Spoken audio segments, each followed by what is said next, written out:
Bien, ok chicos, bueno, para los que no me conocen, soy Luis Ángel Heredia, actualmente soy en cirugía uno. Estoy quinto superior en lo que va de la carrera y actualmente me encuentro cursando cirugía uno en Buenos Aires, Argentina, en la Universidad de Morón. Para mí ya es las 9:43 de la noche. Bien chicos, principalmente todo este concepto de acá es lo que se deben llevar para hacer. Ya, después tienen que estudiar, por ejemplo, acá lo que es la parte de las escalas, pero en sí, la escala SOFA, y el CIR es que les va a servir mucho, ¿no? No simplemente para este tema, sino para más, porque esto simplemente hace una escala en general, por ejemplo, valorar lo que es una disfunción orgánica, y la CIR es que lo que es una respuesta sistémica, ¿no? Entonces, respuesta inflamatoria sistémica.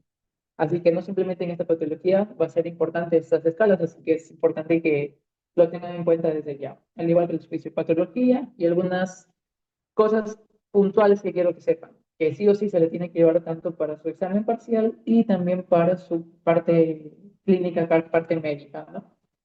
Entonces, bien, ¿qué es sepsis? No sé si ya la han visto anteriormente o si han escuchado esta terminología.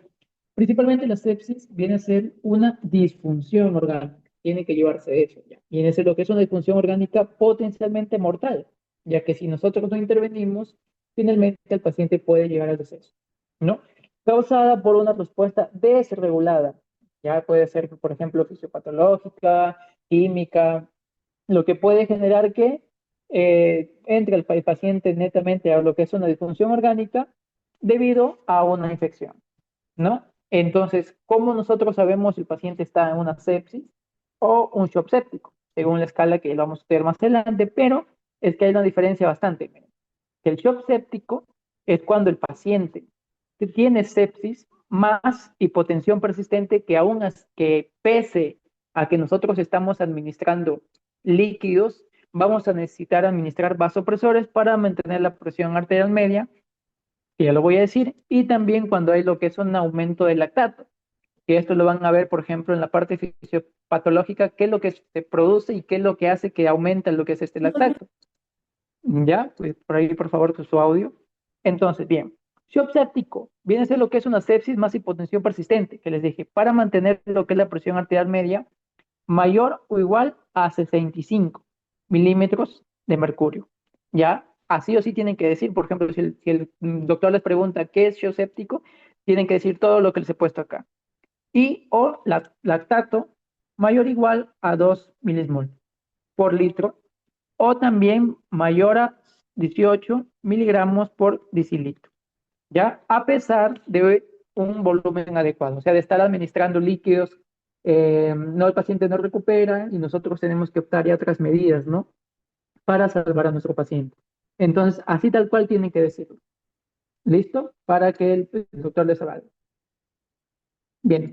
Entonces, para los que están preguntando, sí, la clase va a ser grabada y al finalmente lo voy a decir más adelante cómo lo pueden adquirir.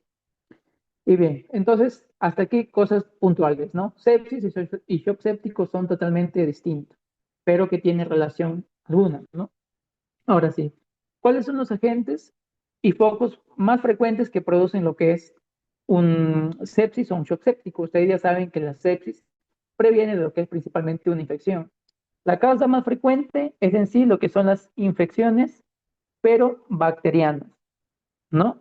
Estas son las causas más frecuentes. Y los focos, que esto puede ser pregunta también, ¿cuál es el principal foco infeccioso que produce lo que es una sepsis? Principalmente tenemos el foco pulmonar. ¿Listo? Por ejemplo, las neumonías, ¿no? Las neumonías adquiridas en la comunidad, las neumonías intrahospitalarias, que lo van a ver más adelante. El segundo foco, ¿cuál es el segundo foco? Abdominal. Por ejemplo, un paciente que tenga la formación de un absceso abdominal puede conllevar a generar lo que es una sepsis. ¿Listo? Y el tercer foco, que es más frecuente, renal. Y esto, por ejemplo, pacientes con ITU. Una ITU, si se dan cuenta, una simple infección urinaria puede llevar a la desencadenación de sepsis y shock sépticos, ¿no? Agentes más frecuentes, principalmente, por ejemplo, tenemos a los bacilos gram negativos. Aquí el que predomina más es el septomona, la septomona, ¿no? Que esta es la que más produce, por ejemplo, mecanismos de resistencia o multifocos resistentes que hacen que el tratamiento, por ejemplo, no sea bueno, ¿no? Por más que ya sabemos cuál es el tratamiento adecuado para la Pseudomonas y lo estamos tratando y como este es multidroga resistente, se hace más fuerte la infección y generando así lo que es una sepsis, ¿no? Por otro lado, también nuestro gran amigo que en todo lado van a ver lo que es el Staphylococcus aureus. ¿Listo? El hongo que más frecuente de los otros, o sea, ver lo que es una sepsis por hongo es infrecuente, pero el que más puede producir lo que es una sepsis es la cándida, ¿no? O la candidiasis. ¿Listo? Esto es lo más importante que debes tener en cuenta. Factores de riesgo, lo mismo, por ejemplo, pacientes con adultos mayores, por ejemplo, mayor de 65 años, estos tienen mayor riesgo de producir lo que es una sepsis. La raza negra, se ha dicho, según estudios, que la raza negra es el que tiene el peor pronóstico, ya que los blancos. O sea, un paciente negrito con sepsis es de peor pronóstico. Listo, comorbilidades, por ejemplo, tenemos lo que es la diabetes mellitus, la hipertensión, por ejemplo, también EPOC, o sea, causas que produzcan que la infección no simplemente sea lo que es una infección simple, sino que esta se pueda exacerbar y pueda complicarse. Listo, inmunosupresión, por ejemplo, VIH, tenemos los pacientes que tomen fármacos, por ejemplo, en la artritis reumatoidea, los que generan lo que haya una depresión tanto de los mecanismos inmunológicos para combatir lo que es una infección, principalmente generando sí, lo que es la exacerbación del cuadro infeccioso, ¿no? Pacientes, obvio, desnutridos, internación prolongada, por ejemplo, los pacientes que sean críticos y estén en el hospital por bastante tiempo, estos tienden a predisponer que se infecten por bacterias que son intrahospitalarias, por ejemplo, que son las multidrogresistentes, y eso genera que haya mayor riesgo a que ellos produzcan una sepsis, ¿no? Cáncer hematológico. Se dice que un cáncer hematológico aumenta mayor de 10 veces el riesgo de producir una sepsis. Por ejemplo, también las infecciones, como les dije, adquiridas, o las infecciones intrahospitalarias, y al igual, por ejemplo, la cirugía invasiva. Pacientes que estén sometidos a cirugías abiertas, cirugías más profundas, estos también tienen un riesgo de producir sepsis, ¿no? Bien, entonces, esto de la misma forma, ¿no? Como ya les dije, una disfunción orgánica que produzca lo que es una sepsis, aquí les he puesto un esquemita, ¿cuál es del mayor, bueno, del que se produce mayor frecuente al menos, ¿no? Principalmente, que ya les dije, es el foco pulmonar. ¿Y qué es lo que se produce aquí, por ejemplo, a nivel del pulmón? Un síndrome de estrés respiratorio agudo, que esto lo van a estudiar más bonito en medicina 1. Ya, esta es la causa más, o el foco más frecuente de una sepsis. A nivel cardiovascular, ¿qué se puede evidenciar? Por ejemplo, hipotensión, el paciente puede estar en shock netamente, ¿no? Shock puede producir, por ejemplo, un IMA tipo 2.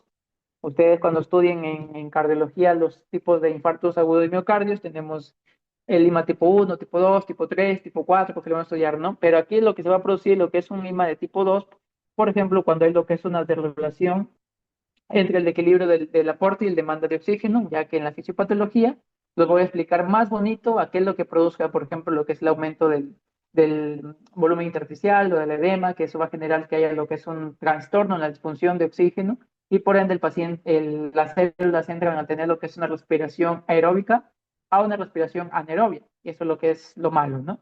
Entonces, un IMA tipo 2 también puede ser a nivel cardiovascular. A renal, lo más frecuente que se produzca lo que es un AQI, y este es un factor, bueno, que es más vinculado a mayor mortalidad. O sea, un paciente que tenga sepsis o shock séptico y aparte tenga una AQI, entonces este tiene mayor riesgo a que muera, ¿no? Otro, a nivel del sistema nervioso central, puede generar lesiones difusas a nivel cerebral o también, por ejemplo, el paciente puede estar en un estado de coma. Hematológico, lo más frecuente es que se produzca lo que es un SID, una coagulación intravascular diseminada.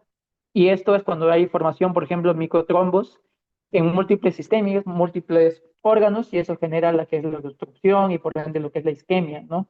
Eso es lo más frecuente que se puede ver al nivel, por ejemplo, hematológico, o también citopenias, o sea que hay la disminución, eso lo van a estudiar bonito en hematología, de las series sanguíneas, ¿no? Por ejemplo, que lo que es una disminución de los globos rojos, disminución de las plaquetas, disminución, por ejemplo, de los leucocitos. Y a nivel hepático, por ejemplo, lo que es una insuficiencia hepática, ¿no? Eso más que nada. Disfunción orgánica, pues ya lo van a ver más adelante, por ejemplo, más bonito en el cuadrito, es en general, ¿no? Entonces, el 75% de los pacientes que tengan sepsis van a tener lo que es una falla orgánica. El 20% tienen dos fallas orgánicas y ya menos, por ejemplo, de 5% lo que es una falla de 3 órganos, ¿no? Principalmente, gracias a Dios, ¿no? Que hay lo que es una falla de un órgano. ¿Listos? Y aquí están en orden de frecuencia. ¿Cuál es de mayor a menor? Por eso la flechita, ¿no? Bien. Entonces, este algoritmo, como les digo, es un algoritmo clave para que tengan en cuenta cómo, más que nada, abordar a un paciente y de acuerdo teniendo los diferentes tipos de scores que ya lo van a estudiar, ya que no simplemente hay uno. ¿Listo? Por ejemplo, antes se utilizaba lo que es la escala o el score del Quizofa, ya que eso hace una referencia al toque que podemos ver según la frecuencia respiratoria, según lo que es el trastorno de conciencia, la frecuencia cardíaca, para valorar que netamente estamos sospechando en que lo que es la sepsis. Pero actualmente eso ya no se utiliza, ¿ya? Principalmente nosotros, así empieza el algoritmo, ¿no? Tenemos un paciente infectado. Nosotros ya evidenciamos que este paciente tenga lo que es una infección, o sea, ya tenga lo que es un foco infeccioso. Por ejemplo, un paciente que esté hospitalizado con neumonía, un paciente con pie diabético o diferentes tipos de infecciones que ya lo van a estudiar más bonito en infecto, ¿no? Entonces, tenemos un paciente infectado. Y nosotros si estamos pensando, o bueno, vamos a valorar que el paciente esté presentando la sospecha de que esté generando una sepsis, hay 3 escalas que se evalúan, que permiten valorar a nuestro pacientito para dar lo que es una sospecha de sepsis. ¿Ya? Principalmente es la SIRS, ¿ya? La escala SIRS. Que anteriormente en las guías ya no se utilizaba, ¿ya? Pero nuevamente en la última actualización ya se está utilizando esta escala nuevamente. Luego tenemos, por ejemplo, la escala News y el Muse, ¿ya? Lo que les digo desde ya, por ejemplo, aprenderse esas escalas no les va a ayudar por ahora. El News ni el Muse no les va a ayudar hasta ahora. Ya lo que sí tienen que tener en cuenta es cuántos puntos de esta escala tiene que dar para que nosotros estemos sospechando de sepsis. ¿Ya? Desde abajo, lo que es más importante, porque el CIRS sí o sí tiene que aprendérselo, es cuando ustedes tienen mayor o igual a 2 puntos en la escala CIRS para decir que nuestro paciente tenga sospecha de sepsis. Ya si nosotros valoramos lo que es el score news o la escala news, es cuando este tiene mayor de 3 y el news mayor de 4. Ya, eso más que nada por ahora que se lo deben aprender. Entonces, tenemos un paciente infectado y aparte hacemos lo que es la escala CIRS y tiene mayor o igual a 2 puntos, ojito, nuestro paciente puede tener sospecha de sepsis, pero aún no la confirmamos. ¿Por qué? ¿Qué les dije que es sepsis? Sepsis es lo que es una disfunción orgánica, ¿ya? Y estas escalas no te hacen evidencia que nuestro paciente tenga lo que es una disfunción orgánica, simplemente una sospecha de sepsis. ¿Listo? Entonces, nosotros, ¿cómo sospechamos, o bueno, cómo confirmamos que el paciente tenga sepsis? Es cuando nosotros tenemos que evidenciar lo que es una disfunción orgánica. ¿Listo? Para decir que en realidad el paciente tiene sepsis.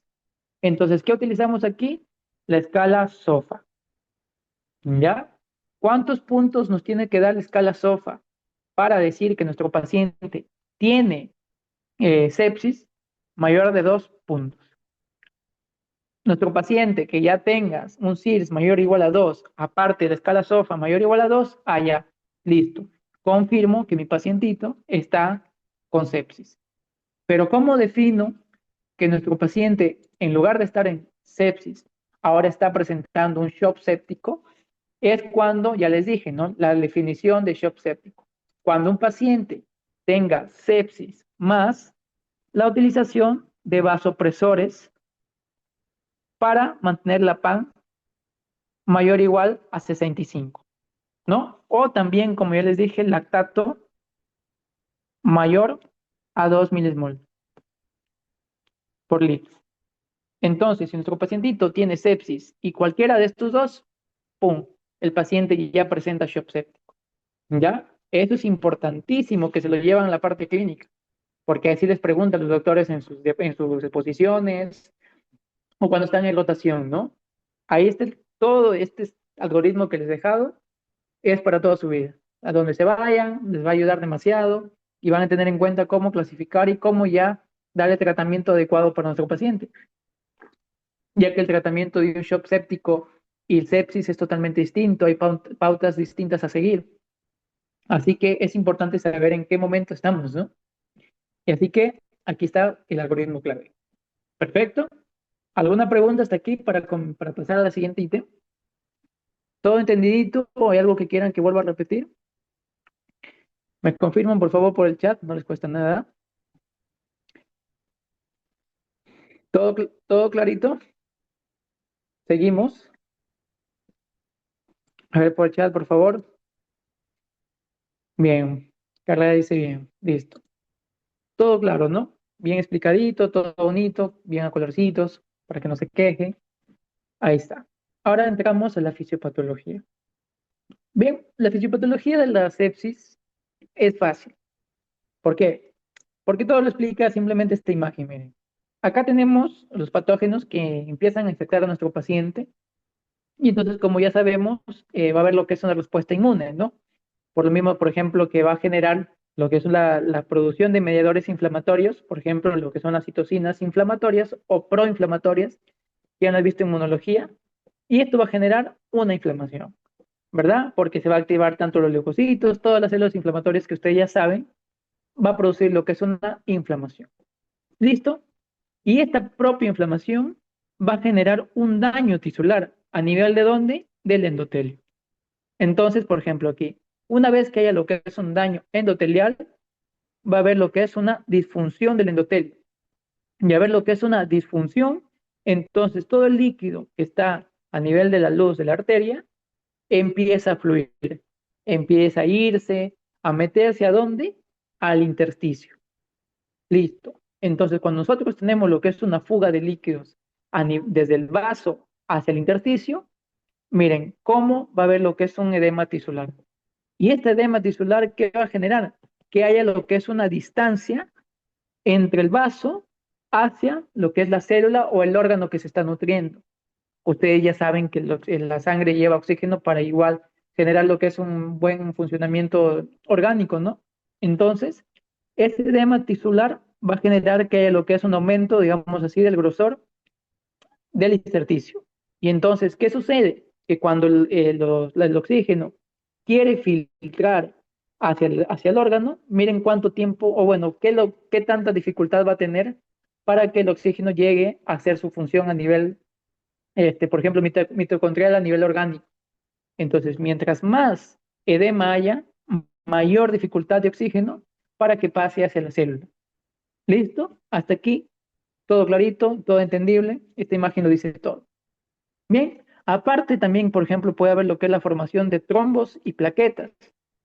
¿Por qué? Por ejemplo, puede haber lo que es una disminución de la proteína C, la disminución de la fibrinólisis, eh, la disminución también de la titrombina, al igual que el aumento del factor tisular.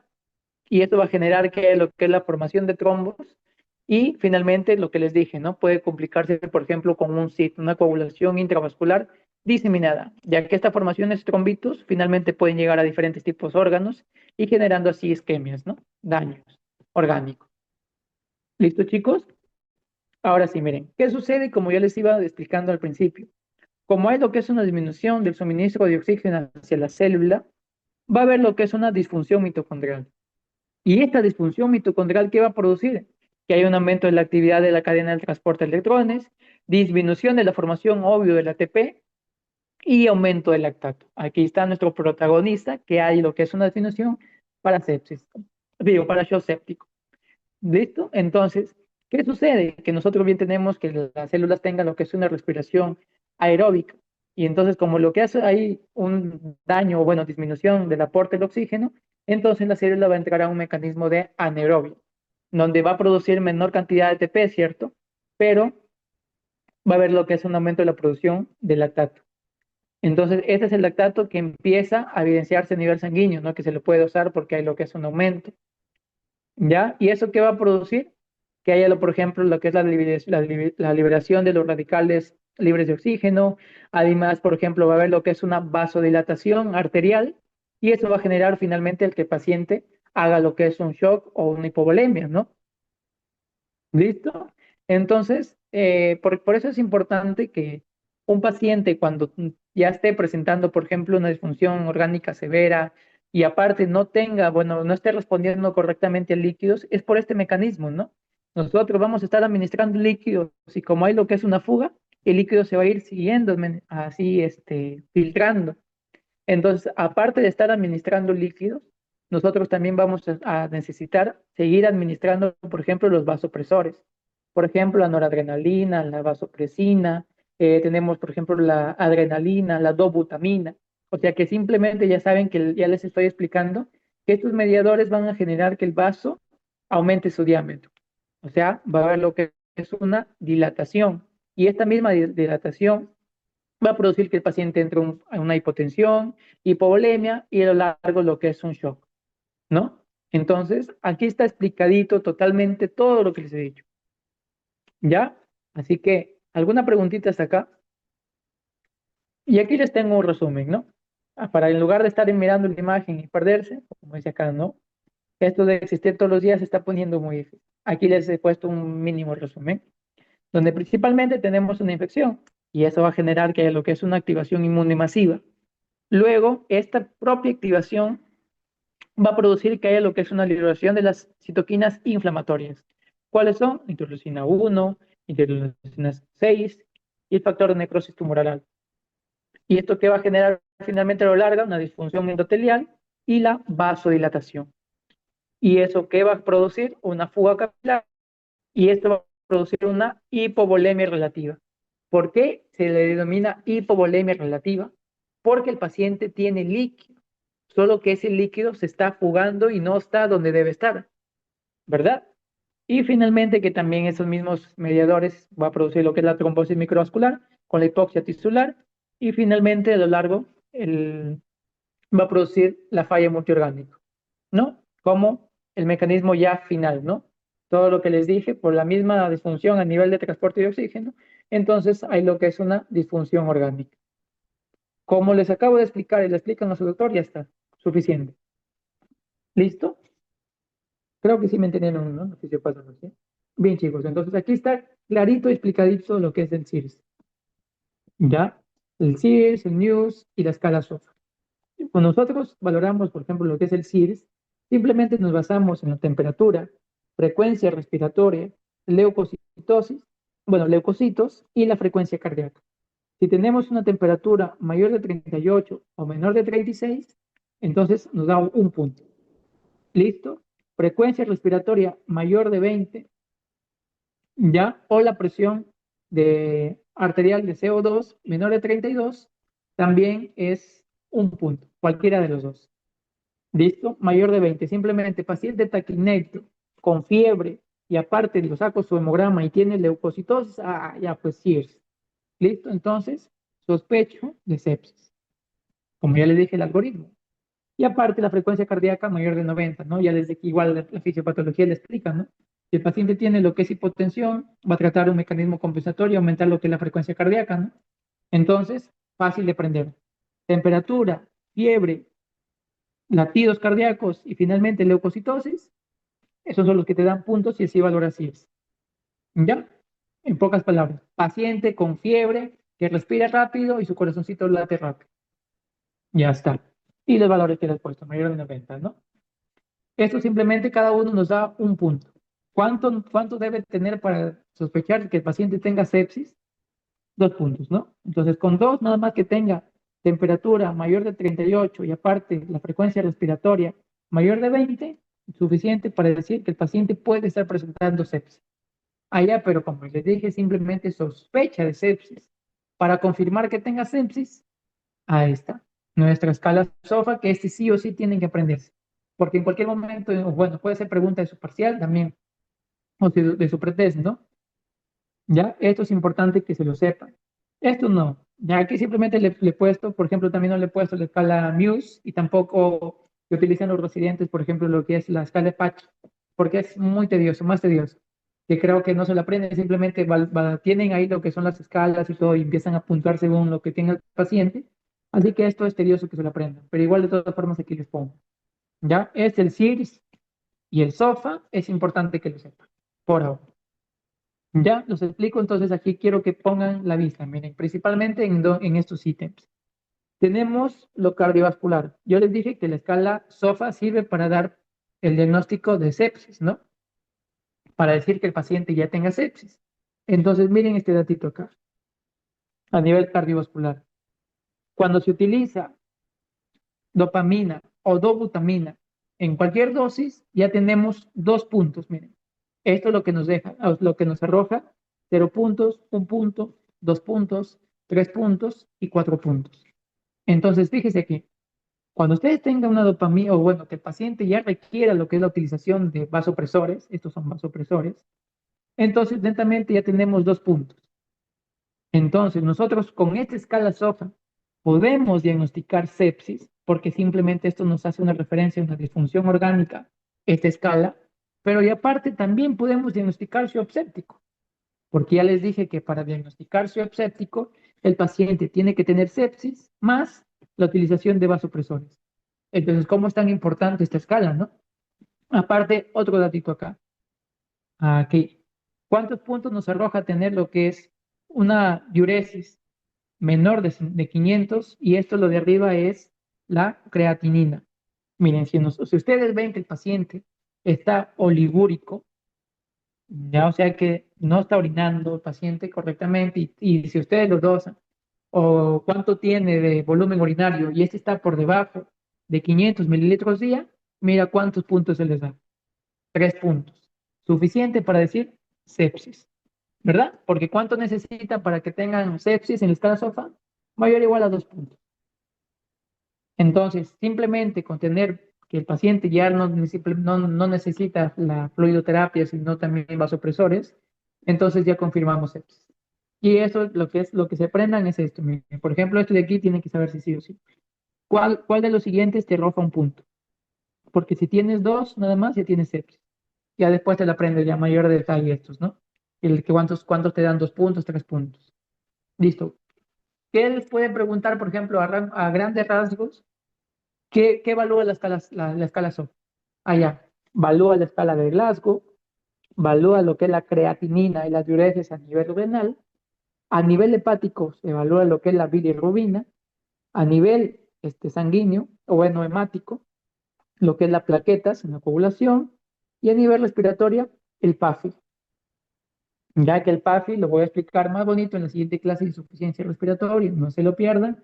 Y aquí todos los mecanismos fisiopatológicos de la insuficiencia respiratoria, ahí entra, por ejemplo, lo que es el PAFI. Ya, el PAFI es un predictor muy importante para hablar lo que es una disfunción pulmonar. Ya, así que, por ejemplo, cuando ustedes tengan, lo normal es que tengan mayor de 400 y un PAFI menor a 400 ya es 1 punto. Y a nivel cardiovascular valoramos lo que es la presión arterial media, ¿no? Ya que lo normal tenemos que estar por encima de 70, mayor o igual a 70, y por debajo de este ya nos da 1 punto. Así que ustedes aprenden a tener lo que es una escala Glasgow de 13 a 14, vamos, que tenemos 1 punto. Listo, la creatinina de 1,2 a 1,9, otro punto.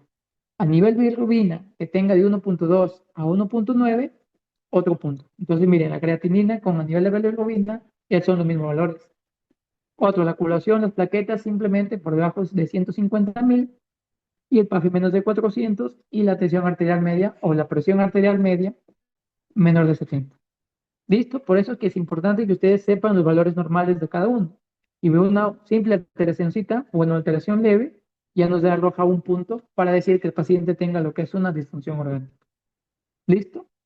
Entonces, si el paciente la escala de Glasgow disminuye, ahí entonces a nivel, por ejemplo, del cerebro está llegando menos lo que es la perfusión y eso va a generar que el paciente tenga lo que es un trastorno de la conciencia. Entonces, una escala que esté por de 13 a 14, ya 1 punto. Al nivel renal, que mientras aumenta la creatinina, mayor es lo que es el daño orgánico, ¿no? Entonces, si simplemente aumenta, listo, 1 punto. La bilirrubina también, y las plaquetas, obvio que ya sabemos que los valores normales tienen que estar por encima de 150.000, y si este está por debajo, otro punto. Entonces, si lo ven así de una forma, por ejemplo, que le estudien, como les estoy explicando ahorita, puede ser fácil, ¿no? O sea, no les puede dificultar tanto, porque simplemente les ponen así, ¿no? Una tabla tal cual así. Y ya les dije dónde se fijen, ¿no? En la utilización de vasopresores y en la oliguria. ¿Listo, chicos? Listo. Y aquí, como les dije, ¿no? Por si les pregunten, la escala SOFA ha muerto, ya no se utiliza. ¿Listo? Porque simplemente no era tan sugestivo. Carrera. Sí, Daniela, ¿tiene una pregunta? Sí, entonces, SIRS es solo para sospecha de sepsis, pero no diagnostica, ¿no? A No diferencia de diagnostica. SOFA, que Claro, es un gol estándar para diagnosticar. así es. ¿Por qué? Porque si tú te das cuenta, un paciente con un resfriado, un paciente con tos, todo característico de lo que es un resfriado, puede tener fiebre, la frecuencia respiratoria puede aumentar. Aparte, si podemos evidenciar, por ejemplo, la leucocitosis ha aumentado y la frecuencia cardíaca ha aumentado, no simplemente te hace referencia a que el paciente tiene sepsis. Por eso también se eliminó, por ejemplo, el QISOFA, ya que este no era específico para sepsis, porque era muy general. Hay al paciente trastorno de conciencia, aumenta la frecuencia cardíaca y la frecuencia respiratoria, entonces sospechamos sepsis. Pues no, o sea, no es tan sugestivo. Si se le dan cuenta, el SIRS es que haya lo que es una respuesta sistémica inflamatoria. Entonces, no es específico para decir sepsis. ¿Por qué? Porque la sepsis tiene que ver una infección. Entonces, ¿cuál te evidencia correctamente que tenga lo que es una disfunción orgánica? Es la escala SOFA, porque el SIRS no es sugestivo para una sepsis, porque cualquiera de estos, como les dije, cualquier patología que produzca un aumento de la inflamación va a generar este cuadro, porque estos son mecanismos compensatorios que se dan a nivel sistémico. Entonces, no es específico para decir sepsis. Entonces, ¿por qué le empleamos aquí en la sepsis? Porque nosotros ya tenemos que nuestro pacientito ya evidenciamos que está infectado. Entonces, el SIRS nos hace referencia a que el paciente va a tener lo que es una respuesta desproporcionada inflamatoria. Entonces, para confirmar que tenga sepsis, tenemos que evidenciar que haya lo que es una disfunción orgánica. Entonces, SOFA mayor o igual a 2 puntos. ¿Por qué ya les dije, no? Porque si ustedes ya lo van a ir estudiando más a detalle, mientras menos, por ejemplo, conciencia tenga el paciente, menor es la escala de Glasgow. Y entonces, menor escala de Glasgow, entonces el paciente está teniendo a nivel de un trastorno, bueno, una disfunción del sistema nervioso central. Allá, a nivel de renal, por ejemplo, ¿ustedes cómo valoran que el paciente tenga un AQI? Con el aumento de la creatinina. Entonces, mientras mayor aumento de la creatinina, significa que hay un daño renal. Entonces, la creatinina incrementa allá. Entonces, estamos viendo que hay lo que es una disfunción, un daño orgánico hepático y de la misma forma con la bilirrubina. La coagulación también, mientras mayor, menos disminuye las plaquetas, entonces estamos en la parte hematológica. Aparte del respiratorio, el PAFI, que lo voy a explicar más bonito y con insuficiencia respiratoria, hace una referencia a que el paciente tenga lo que es un trastorno a nivel pulmonar, ¿no? Entonces, disfunción pulmonar. ¿Listo? Igual cardiovascular, la presión arterial media, ¿no? Y ya está. ¿Entendidito o no? Yo creo que sí, ¿no? Así no te explican. ¿Entendidito alguna otra pregunta? ¿Mm? Algo que repita. Y así, ya, esto en sepsis, esto llévense. Lo que les estoy poniendo acá, esto llévense. No, hay veces que les ponen mayor cositas, que por ahí, que te hablan mayor de patógenos, te ponen un montón de cositas que ya no es necesario estar aprendiendo. En términos generales, chicos, ustedes tienen que saber que la medicina no es específica para cada una de las enfermedades, porque ustedes van a tener un montón, por ejemplo, estos, los factores de riesgo, la mayoría que les he dicho acá es factor de riesgo para un montón de enfermedades. Entonces, no es como que haya para sepsis, tengo que aprenderme adultos mayores, raza negra, comorbilidades y pierden tiempo. Que tengan en cuenta que cualquier proceso patológico que tenga el paciente va a predisponerle a que un montón de cosas se exacerben. ¿Ya? Entonces, desde acá les digo, por ejemplo, que ya van a estar estudiando enfermedades, estudien lo puntualmente y lo primordial a la enfermedad. Por ejemplo, una colicistitis aguda. La diferencia de una colicistitis aguda con una litiasis vesicular, con una colelitiasis, que es la formación de cálculos en el colédoco, y una colangitis, son totalmente distintos. Y entonces, ¿de qué sirve, por ejemplo, ir aprendiendo así a detalle todo cosas si simplemente podemos diferenciar, por ejemplo, una litiasis vesicular, formación de cálculos en la vesícula? Luego, colecistitis, cuando hay lo que es una inflamación de la vesícula. ¿Y por qué se debe? Por los cálculos. Entonces, la clínica viene a ser similar. A nivel, por ejemplo, respuesta inflamatoria, el paciente puede como tener lo que es una inflamación, aumenta los leucocitos, tiene fiebre, taquicardia, aumenta la frecuencia respiratoria, porque todo va de la mano, porque es el cuerpo que produce como tipo un mecanismo compensatorio a lo que estás produciendo. Entonces, cualquier inflamación que tengas, una pancreatitis, colicistitis, diverticulitis, colitis, o sea, todo donde tú tengas una inflamación, vas a tener lo mismo. Aumenta la frecuencia respiratoria, aumenta la presión arterial, bueno, digo, la frecuencia cardíaca, hay fiebre, entonces no es sugestivo de simplemente una patología, ¿no? Así que chicos, en semiología, más que ahora, eh, ya terminé todo lo que es mi cursada, porque acá ya acabé en cirugía. Esta segunda unidad voy a hacer más énfasis en priorizar unos temitas que yo sí o sí les va a venir en su parcial, porque yo hice una clase, por ejemplo, de soplos cardíacos que sí sabía que iba a venir porque siempre todos los parciales de semiología lo preguntan y vino. Les hice un cuadro resumen y todos los que han aprendido este cuadro resumen le han podido hacer las 10 preguntas que les ha venido. ¿Ya? Y por ahí no sé si hay alguien que me confirmó, por ejemplo, me ha escrito que sí les ha venido. Así que eso, chicos. ¿Ya? Así que llegamos al final y bueno, simplemente que para decirles que, bueno,